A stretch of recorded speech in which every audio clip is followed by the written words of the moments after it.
রাসূলুল্লাহ সাল্লাল্লাহু আলাইহি ওয়াসাল্লাম পৃথিবীতে আগমন করবেন, তো তার দাদা আব্দুল মুত্তালিব তিনি স্বপ্ন দেখতেছেন যে তাকে আদেশ করা হইতেছে যে এইখানে একটা কূপ আছে, জমজম কূপ, এইখানে কূপটা খনন করো তুমি। তো কূপটা খনন করার স্বপ্ন দেখার পর তিনি এরকম ভাবে খনন কার্য শুরু করবেন। এমন সময় কুরাইশ এবং অন্যান্য গোত্রের লোকেরা তারা সামনে এসে বাধা প্রদান করলো যে তুমি একা এটাকে খনন করতে পারবা না, আমরা খনন করব তোমার সাথে। বলে যে না, এটা শুধু আমাকেই স্বপ্নে যোগে দেখানো হয়েছে, আমি এটা খনন করতেছি, সুতরাং এইটার ভাগ আমি অন্য কাউকে দেব না, অন্য কাউকে আমি এটা দিতে পারি না। এক পর্যায়ে বাক বিতণ্ড অনেক দূর পর্যন্ত দৌড়াই। শেষমেশ একজন পরামর্শ দেয়, শোনো, ইয়ামানে এরকম ভাবে একজন গণক আছে, ইয়ামান কিংবা শামে একজন গণক আছে, এক গণক মহিলা, সে বলে দিতে পারে যে ভবিষ্যতের কথাগুলো সে বলে দিতে পারে, এরকমের অভিজ্ঞতা তার আছে। তো তোমরা তার শরণাপন্ন হতে পারো, তার কাছে যাইতে পারো। তো সবাই তার পরামর্শ মেনে নেয়। পরামর্শ মোতাবেক একটা টিম গঠন হয়ে এরকম ভাবে আব্দুল মুত্তালিব সহ রওনা হয়ে যায়। তো সফর করতে করতে একটা স্থানে পৌঁছানোর পর ওনাদের পানি শেষ হয়ে যায়, খাবারের যে পানি, এই পানি শেষ হয়ে যায়। মরুভূমিকাময় অঞ্চল, প্রখর রৌদ্র, কতক্ষণ পানি না পান করে থাকা যায়? এখানেই কি তাহলে আমাদের সফর স্থগিত হয়ে যাবে? আমরা কি সামনে অগ্রসর হতে পারবো না? তো এমন সময় আব্দুল মুত্তালিবের উপর আল্লাহ রাব্বুল আলামিন রহমতের বাড়ি ধারা নাজিল করেন, সুবহানাল্লাহ। এবং আশ্চর্যের ব্যাপার হলো, এই বৃষ্টিটা শুধুমাত্র আব্দুল মুত্তালিবের উপরই বর্ষিত হচ্ছে, সুবহানাল্লাহ। আব্দুল মুত্তালিবের উপর যখন বৃষ্টি বর্ষণ হচ্ছে, অন্য কারো উপর বৃষ্টি হয় না, শুধুমাত্র আব্দুল মুত্তালিবের উপরে বৃষ্টি হইতেছে। আব্দুল মুত্তালিবের উপর যখন বৃষ্টি হওয়া দেখছে, ওই বৃষ্টির পানি আব্দুল মুত্তালিব গ্রহণ করতেছে। আব্দুল মুত্তালিব সবার জন্য বৃষ্টির পানি সংরক্ষণ করতেছে, গ্রহণ করতেছে। এই আশ্চর্যজনক ঘটনা দেখে বলে যে আর সামনে অগ্রসর হওয়ার সুযোগ নাই, ফয়সালা এখানেই হয়ে গেছে। রব্বে কারীমের পক্ষ থেকে আব্দুল মুত্তালিবের উপর যে রহমত আছে, আল্লাহ তাআলা রহমতের বাড়িধারা তার উপর নাজিল করছে, এটাই প্রমাণ করে যে এটার হকদার একমাত্র আব্দুল মুত্তালিব। আব্দুল মুত্তালিব ছাড়া আর কেউ এই কূপ খনন করতে পারবে না। এই বরকত, এই নিয়ামত শুধু আব্দুল মুত্তালিবকেই দেওয়া হয়েছে। আব্দুল মুত্তালিব এবার ফিরে আসলেন। ফিরে আসার পর কূপ খনন কাজ শুরু করলেন, যেখানে ইশারা করা হয়েছে বাইতুল্লাহর সাথে, যেখানে ইশারা করা হয়েছে ওইখানে উনি কূপ খনন করা শুরু করে দিলেন। কূপ খনন করতে করতে করতে করতে এক পর্যায়ে বন্ধুরা, কূপের মধ্য থেকে তিনি অস্ত্র পাইলেন, দুইখানা কয়েকটা অস্ত্র তরবারি পাইলেন, সম্ভবত দুইটা তরবারি পাইলেন, কয়েকটা বর্ম পাইলেন, যুদ্ধ বর্ম পাইলেন কয়েকটা, এবং দুইটা স্বর্ণের হরিণ পাইলেন। ঘটনা হলো যে জুরহুম গোত্র ওখানে বসবাস করত। তো বসবাস করতে করতে এক পর্যায়ে তারা মক্কা ছেড়ে অন্যত্র স্থানান্তরিত হওয়ার সিদ্ধান্ত গ্রহণ করে, এবং সে মোতাবেক তারা এই কূপের পানি যেন কেউ গ্রহণ করতে না পারে, কূপটাকে তারা ঢেকে দিয়ে যায়। কূপটাকে তারা বুঝোই এরকম ভাবে তারা এটা ঢেকে দিয়ে চলে যায়, এটাকে বন্ধ করে দিয়ে চলে যায়, এবং এর চিহ্নটা পর্যন্ত বাকি রাখে নাই যে এখানে একটা কূপ ছিল। কিন্তু রব্বুল আলামিন যেটা নিজ কুদরতে যেটার সৃষ্টি করেছেন, সেটা তো কেউ দাবায় রাখতে পারে না, দাবায় রাখতে পারে না। তো আব্দুল মুত্তালিব এগুলো পাইলেন। পাওয়ার পর এই তরবারি দুইখানা দ্বারা দরজার ঢালাইয়ের কাজ করলেন। স্বর্ণের হরিণ দুইটা দরজার সাথে লাগাই দিলেন, সন্নিবিষ্ট করলেন এর সৌন্দর্য মণ্ডিত করার জন্য। আর বাকি বর্ম দ্বারা বিক্রি করে বাইতুল এই হাজিরা যেন পানি পান করতে পারে, তৎকালীন যে ব্যবস্থাপনা, ওই ডিজিটাল ব্যবস্থাপনা, তৎকালীন ডিজিটাল ব্যবস্থাপনা তিনি করলেন যেন জমজম কূপের পানি হাজিরা অতি সহজেই গ্রহণ করতে পারে, পান করতে পারে। তো এটা ছিল আব্দুল মুত্তালিবের উপর আল্লাহ তাআলার এক নিয়ামত। এই নিয়ামত পাওয়ার পর আব্দুল মুত্তালিব একটা মান্নত করলেন।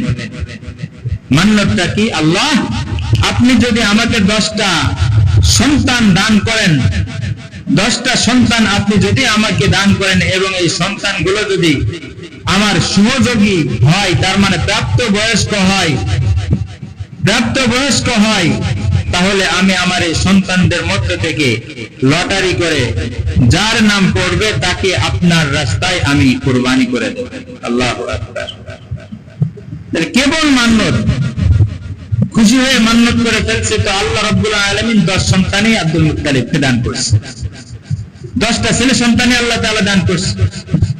10টা ছেলে সন্তান হওয়ার পর এখন মনে পড়ে গেছে যে আল্লাহ তাআলার সাথে যে ওয়াদা করছিলাম, সে ওয়াদা করার তো টাইম এখন হয়ে গেছে, লটারি করো। লটারি করছে, তো রাসূল আরবি সাল্লাল্লাহু আলাইহি ওয়াসাল্লামের পিতার নামটাই এসে উঠছে, আব্দুল্লাহ নাম আসছে, আব্দুল্লাহ ইবনে আব্দুল মুত্তালিব নাম উঠে গেছে। তো যখন উঠে গেছে তখন জবে করার জন্য নিয়ে যাবে, এই সময় ভাইয়েরা বাধা দেয় যে আমার এই ভাইকে বাদ দিয়ে তুমি আমাদের মধ্যে যাকে ইচ্ছা নিয়ে যাও, প্রয়োজনে দুইজন রে, কথার কথা, দুইজন প্রয়োজনে আমাদের জবাই করে, তাও এই ভাইকে, আদরের ভাইকে নিও না। বোনেরা ধরছে, তার মানে আব্দুল মুত্তালিবের মেয়েরা ধরছে যে আমাদের আদরের ভাই, একে নেওয়া যাবে না, একে আমরা দিতে পারি না। আব্দুল্লাহ ছিল অত্যন্ত সুন্দর এবং অমায়িক মানুষ, তিনি ছিলেন এক আদর্শ ও চরিত্রের অধিকারী, উত্তম চরিত্রের অধিকারী। এরকমের একজন ভাই, সুদর্শন ভাইকে তারা কখনোই ছাড়তে চাইতেছিল না। কিন্তু আব্দুল মুত্তালিব নাফরমানদা বলে যে না, হবে না, যেটা নাম উঠছে বারবার ওইটাই করতে হবে। তখনকার জামানায় একজন বিশিষ্ট এক ব্যক্তি ছিল, তার কাছে নিয়ে যাওয়া হলো, বলে যে তাকে সে পরামর্শ যা দেবে সেটা আমরা মেনে নেব। তো পরামর্শ দিল যে শোনো, এক পাশে আব্দুল মুত্তালিবের নাম রাখবা, আর এক পাশে উটের নাম রাখবা, 10টা উট আব্দুল্লাহ, দুইজন দুই সাইডে। এবার লটারি করো। লটারি করছে, তো আব্দুল্লাহর নাম আসছে, 20টা এবার লাগাও, 20টা উট আর আব্দুল্লাহ। তো 20টা দেশে হলো না, আবার আব্দুল্লাহ, 30টা, 40টা, 50টা, শেষ পর্যন্ত 100টাই গিয়ে পৌঁছেছে। তারপরে উটের নাম উঠছে, 100 উটের বিনিময়ে আব্দুল্লাহকে ছাড়া হলো। তাহলে কেমন কুরবানি আল্লাহ তাআলা চেয়েছেন। তো এক পর্যায়ে 100টা উটই কুরবানি করা হলো আল্লাহ তাআলার রাস্তায়, তার মান্নত পূরণ করতে গিয়ে। এক আব্দুল্লাহর বিপরীতে 100টা উট কুরবানি দেওয়া হলো। তো আব্দুল্লাহ বিবাহ শাদী করলেন। এবার রাসূলুল্লাহ সাল্লাল্লাহু আলাইহি ওয়াসাল্লাম আব্দুল্লাহর স্ত্রী আমিনা, রাসূল সাল্লাল্লাহু আলাইহি ওয়াসাল্লামের সম্মানিত মাতা, তিনি গর্ভবতী হলেন। গর্ভবতী হওয়ার পর তিনি নিজেই বলেন যে গর্ভবতী হলে নারীদের যে একটা বমি বমি ভাব, অস্বস্তি ভাব, গর্ভের ভারত্বের ভাব, অনেক উপসর্গ দেখা দেয়, কিন্তু মুহাম্মদ সাল্লাল্লাহু আলাইহি ওয়াসাল্লাম আমার গর্ভে থাকা অবস্থায় এর কোনো কিছুই আমার অনুভব হতো না। শুধু তাই না, মুহাম্মদুর রাসূলুল্লাহ সাল্লাল্লাহু আলাইহি ওয়াসাল্লাম আমার গর্ভে আসার পর আমার নাকের মধ্যে এক সুগন্ধি এসে লাগে, আমার কাছে বেহেশতি সুগন্ধি আমার নাকের মধ্যে এসে লাগে। আমিনা যখন পানি আনতে যায় কূপের কাছে, অন্যান্য মহিলারাও বলে, এ আমিনা, তোমার স্বামী তো নাই, তোমার স্বামী তো নাই, তাহলে তুমি কেন সেন্ট ব্যবহার করো, আতর কেন ব্যবহার করো? আমিনা কয়, না বোন, আমি কোনো সেন্ট ব্যবহার করি নাই। কয়, তোমার শরীর থেকে এত সুন্দর খুশবু আসতেছে, আর তুমি মিথ্যা কথা বলতেছো। কথা ছড়াইতে ছড়াইতে রটাইতে রটাইতে এক পর্যায়ে আব্দুল মুত্তালিবের কর্ণগোচর হয়। আব্দুল মুত্তালিব শুনতে পায় যে বৌমা নাকি আতর বা সেন্ট ব্যবহার করতেছে, ব্যাপার কি? এক পর্যায়ে আমিনাকে ঘরের মধ্যে ডেকে নিয়ে বলতেছে, মা আসলে ব্যাপারটা কি বলতো? কয় বাবা, আসলে আমি কোনো সেন্ট ব্যবহার করি না, কোনো আতর আমি ব্যবহার করি না। আপনার সন্তানের এই সন্তান যখন আমার গর্ভের মধ্যে এসেছে, মুহাম্মদ যখন আমার গর্ভের মধ্যে এসেছে, তখন থেকে আমার শরীরের মধ্যে এক ঘ্রাণ বের হয়, শরীর থেকে ঘ্রাণ বের হয়, এক খুশবু বের হয়।